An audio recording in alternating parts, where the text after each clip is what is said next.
Olu stood atop the hill, his silhouette sharp against the raging storm. Lightning crackled around him, echoing the roar of the skies.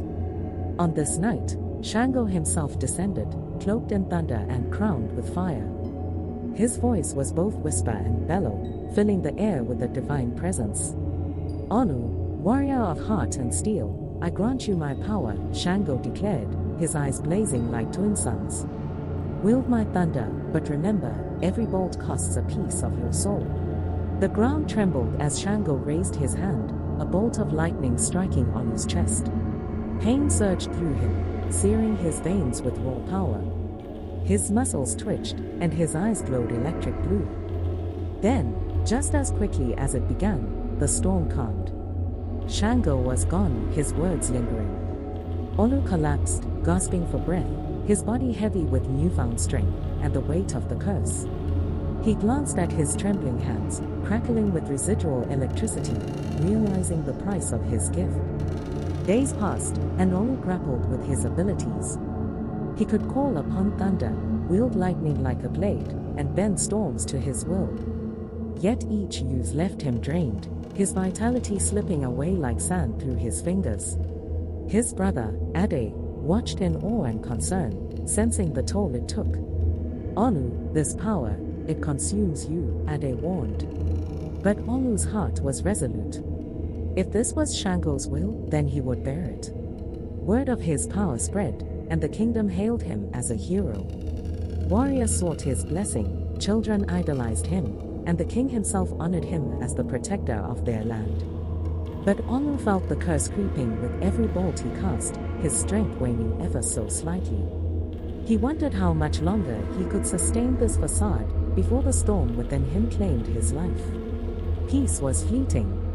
Scouts returned with grim news. An army of shadows marched from the east, led by the warlord Azo, who sought to conquer all under his dark banner. Villages burned, and fear spread like wildfire. The king summoned Olu, his hope resting on the warrior blessed by Shango. We need your power, Olu. The kingdom depends on you, the king pleaded, his voice heavy with desperation. Olu's heart sank. He had seen Azo's destruction firsthand, his forces relentless, his magic sinister. To protect his people, he would have to unleash the full might of Shango's thunder. But doing so would drain him to the brink. Torn between duty and survival, Olu clenched his fists, electricity dancing across his skin. I will fight, he vowed, knowing the cost that awaited him. The battlefield stretched vast and blood-soaked, as dawn broke, casting a crimson glow. Azo's forces charged, their war cries shaking the earth. Olu stood at the front line, his spear crackling with electricity. As the enemy advanced, he summoned Shango's thunder, bolts raining down with terrifying fury.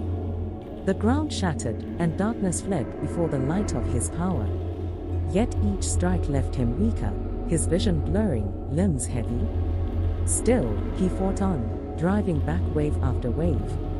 But Azo emerged, unscathed, his laughter echoing like a curse.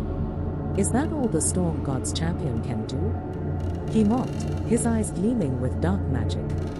Exhausted, Olu gritted his teeth, realizing this was only the beginning. Azo unleashed his own power, shadows twisting into monstrous forms that clawed at Olu. Thunder met darkness, and the sky itself seemed to crack under their clash. The bolt Olu cast tore through the shadows, but his strength was fading.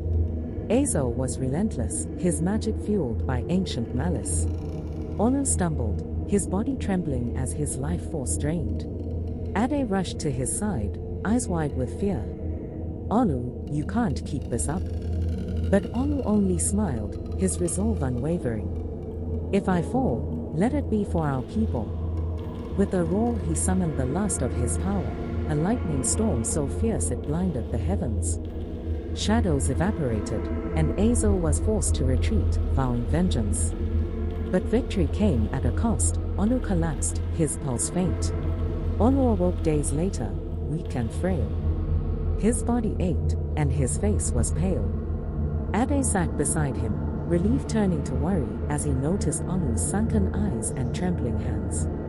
The power. "It's killing you," Ade whispered, his voice breaking. Olu nodded, the truth heavy in his heart. Yet even now, his people needed him. Azo's threat loomed, and fear gripped the kingdom. He struggled to his feet, leaning on Ade for support. "I can't stop," Olu said, determination burning in his weary eyes. "Our people need hope, and I must be that hope." Despite his crumbling body, Olu trained, mastering his gift to minimize its toll. But the curse remained, and every spark cost him another heartbeat. The skies darkened as Azo's forces returned, stronger than before.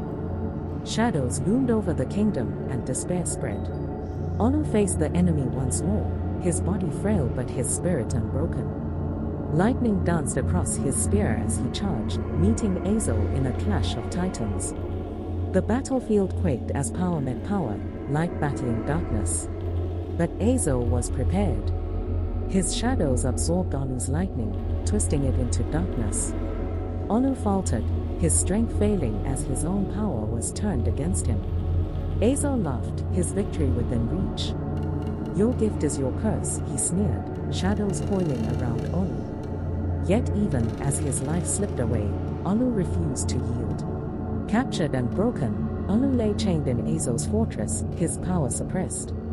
Yet his spirit remained unyielding.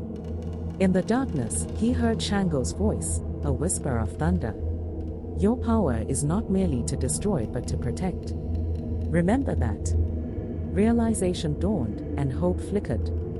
His life was the price, but his people were worth it. With a roar, he shattered his chains, lightning surging through him with newfound purpose. The fortress trembled as he unleashed his power, knowing it would consume him. Yet for his people, he would give everything. The sky wept as Olu faced Azo one last time, storm clouds swirling above. Azo unleashed his shadows, but Olu stood firm, his body radiant with Shango's blessing.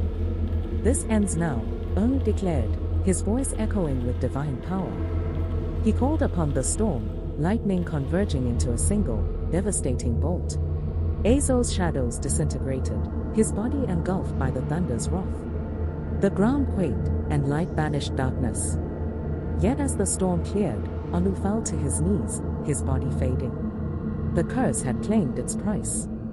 He smiled, seeing his people safe, his kingdom saved. His duty was fulfilled. Olu's body was laid to rest atop the hill where he first received Shango's blessing. The kingdom mourned their hero, but they celebrated his sacrifice, his story passed down through generations. Ade took up his brother's spear, vowing to protect their home, inspired by Olu's courage. Legend spoke of Olu, the thunder warrior, who gave his life to save his people. And on stormy nights, they say Shango's thunder still echoes, a reminder of the warrior who wielded the storm with love and sacrifice.